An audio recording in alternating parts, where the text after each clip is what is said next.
Alright, and we're back with another King of Fighters 14 trailer.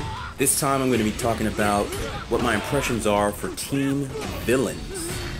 When I first saw this team, one of the first things that came to my mind was, didn't Kim have Chang and Choi reform from their villainous ways?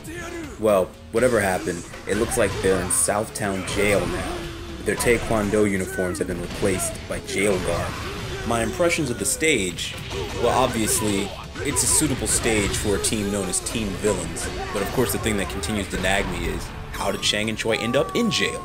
Did they relapse after Kim attempted to convince them to reform from their old ways? Now with Chang, as expected from a slow but powerhouse of a character, Chang does massive damage. It looks like max mode doesn't cost any meter if it's activated from an idle position. With that, Chang was able to do like 70% damage with just one bar of meter. Not to mention what he could do with multiple bars of meter. Oh, and does Chang's slide attack avoid projectiles?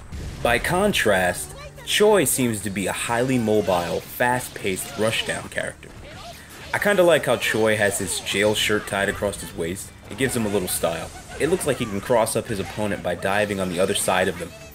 Question is, how ambiguous can that move be? I imagine the non-EX version of that attack probably covers less ground. I wonder, does those multiple drill claws combo, and could they be used as a hit confirm? Oh, and one small detail, but I like how he poses after this super. Xanadu is a bizarre looking character. When looking at him, what comes to mind is a witch doctor, but in jail. It looks like he's been adorned with an elaborate robe over his jail outfit.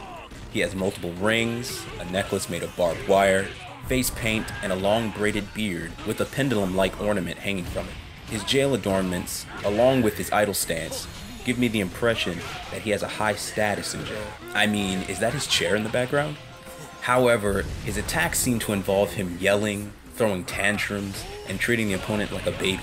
This gives me the impression that he may be big, strong, and command respect in jail, but he may also be mentally unstable. Upon closer inspection, what I thought may have been some kind of crown may actually be stitches lining the perimeter of his skull. Perhaps he suffered some kind of experiments?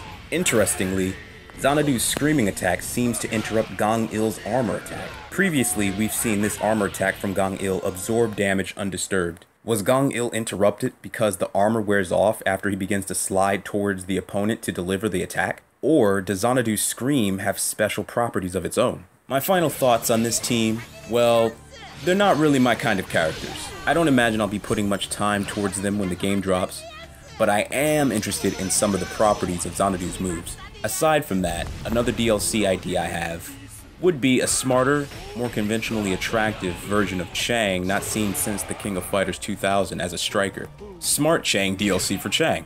It'd be interesting to see that, I think. But unlike classic Kyo, he'd probably need a new voice and perhaps some tweaks to his animations, so it's not likely it'll happen, but still, it's an idea. Well, that about wraps it up for the Team Villains trailer. For anyone watching this, let me know what you think about this team. I'll see you guys in the next video.